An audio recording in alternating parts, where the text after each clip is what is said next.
It has been a long day, and I was ready for a good night's sleep. Suburbia was never quiet. The sounds of the night were oddly loud for June. It made it harder to sleep, so I was awake later than usual. I remember the details of that night clearly. The last 2 weeks had been adding nothing but stress. Tammy, our nanny, has been seeing things. My wife is starting to question if Tammy is coming to work on something.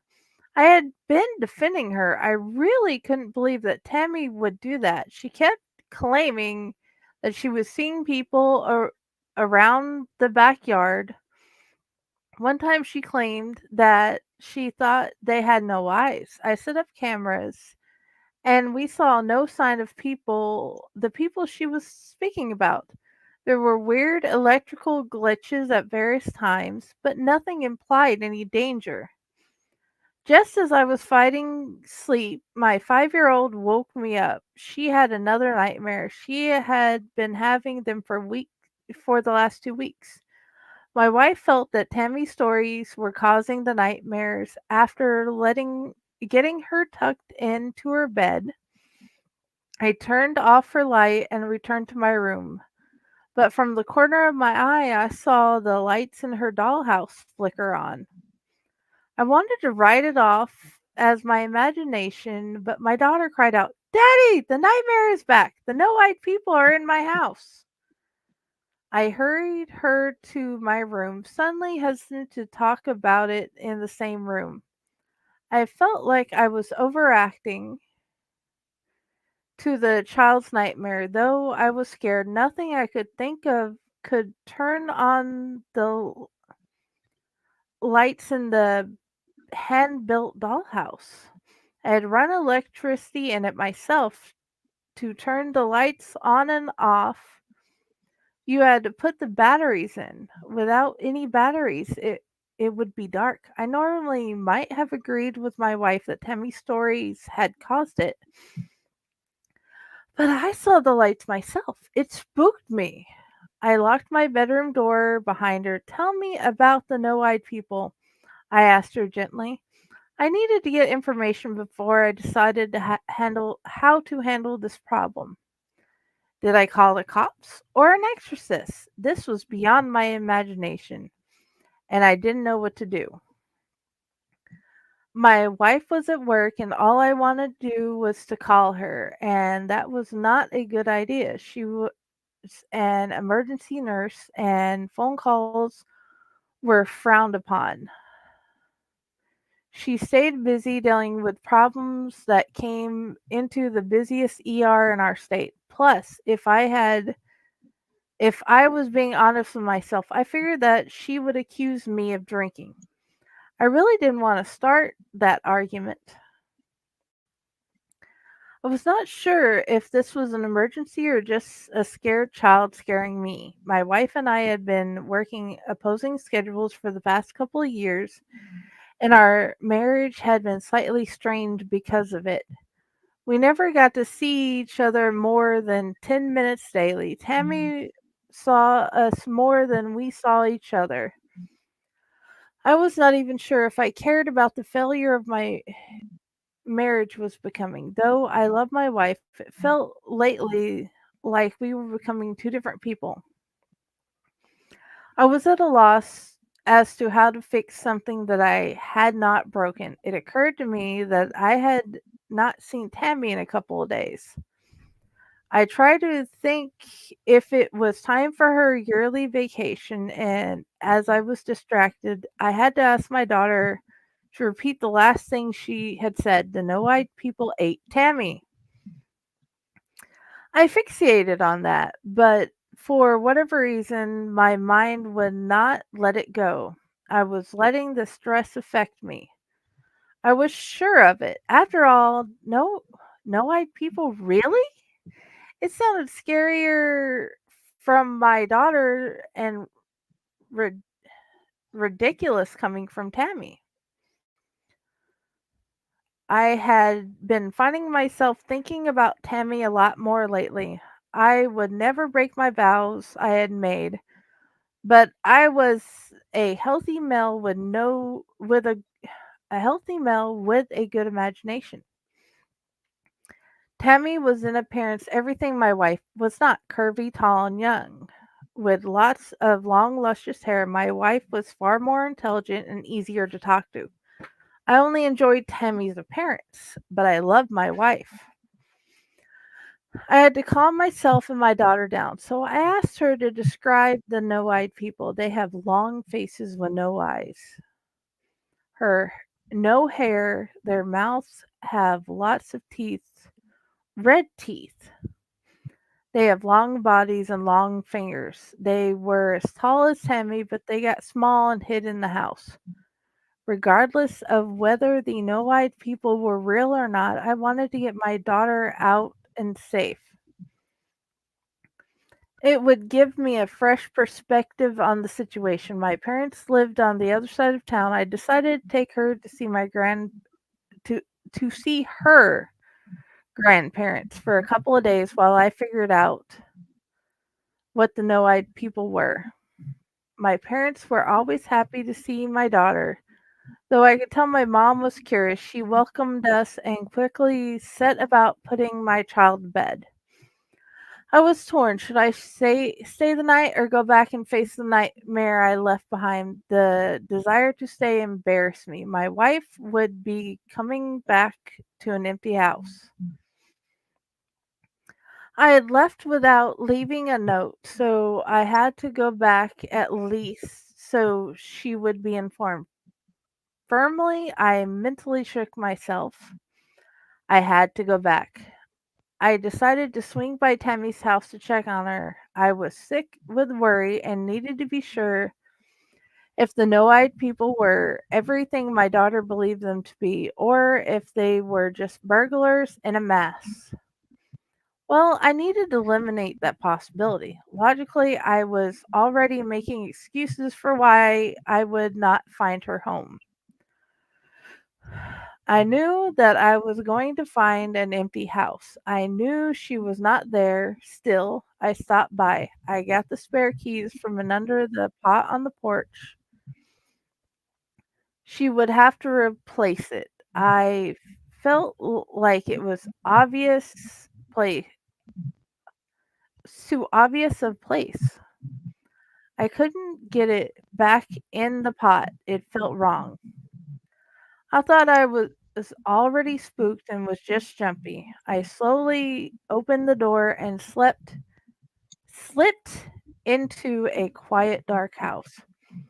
Shadows moved and I was sick. I wanted to be wrong. I wanted her to be sitting on the fluffy chair playing video games. I searched the whole house, praying that I would find her. I was telling myself she was just away for a cruise, or maybe she was visiting family. Anything else than the idea that no eyed people ate her. I looked at the door behind me. I could begin to explain why. I couldn't begin to explain why. I was sick and dragged myself to the car. The clock in the dash read 2:15. How was it so early? I swear time was standing still, and I had taken my daughter from our house around midnight, and I could swear I had stayed there for hours. Was I just procrastinating? Shaking myself, I turned the car home. It was time. I was an adult, and it was time I acted like it. I was creating more paranoia by letting the stories from the drug addict and a 5-year-old creep into my mind. Yeah, that was the answer. Tammy was on drugs, or was she? My heart was racing with the random thoughts that I was struggling to fight.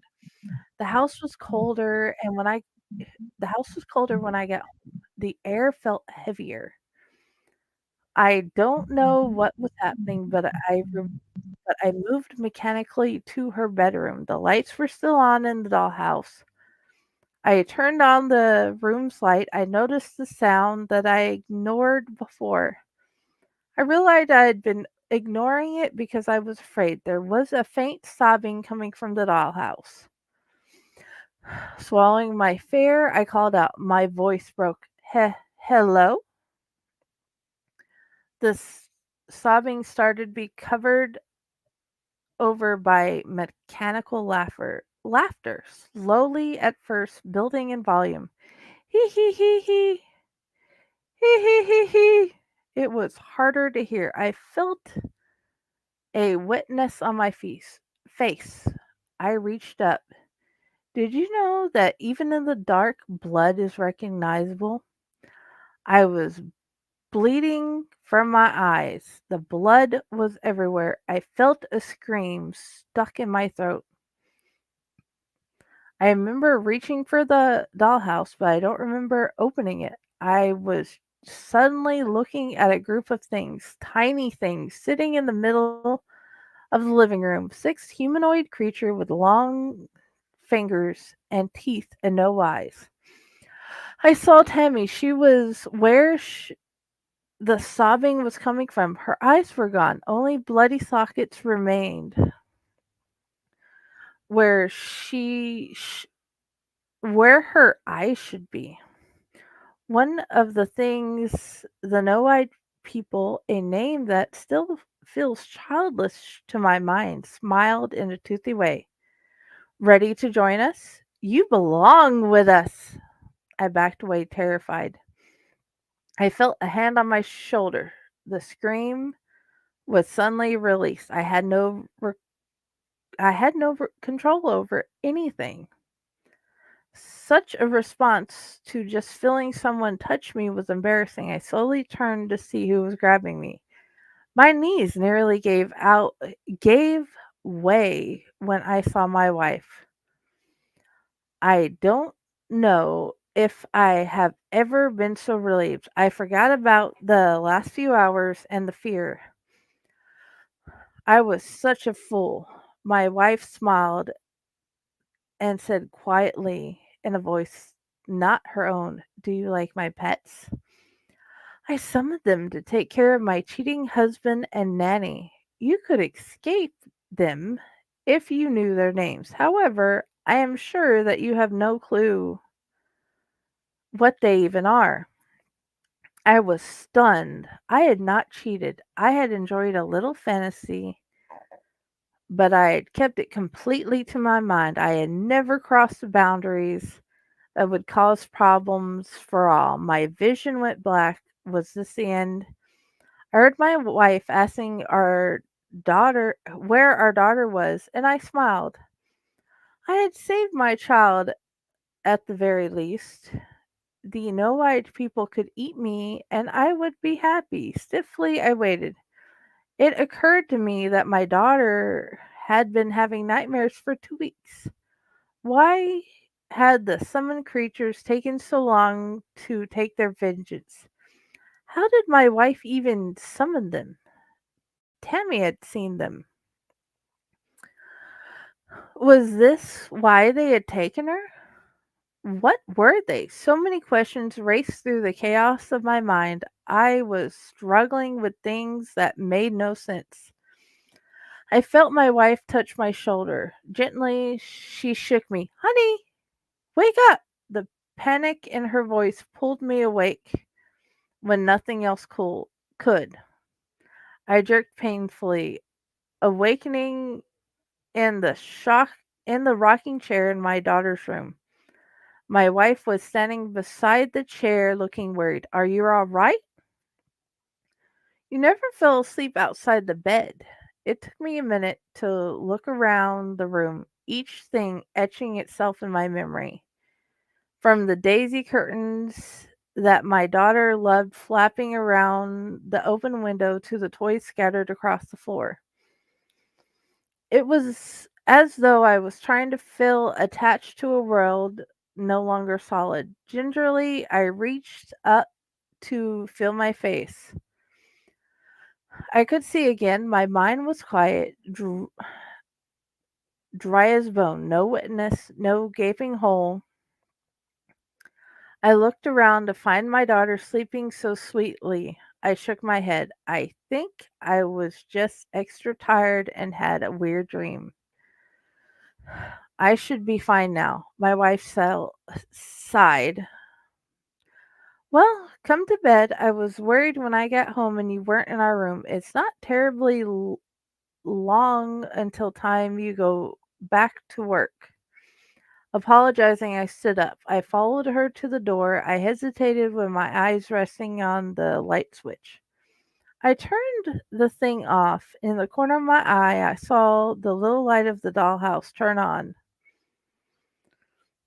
That was my last memory of my family.